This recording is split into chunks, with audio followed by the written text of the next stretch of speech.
Hi guys, I will show you today amazing PC trick. We click new, then we click shortcut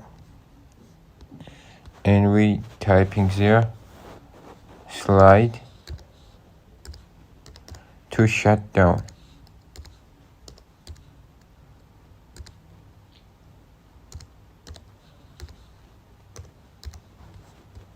Then we click next and then we click finish, and we open this, and when you slide down your PC will turn off. Thank you for watching.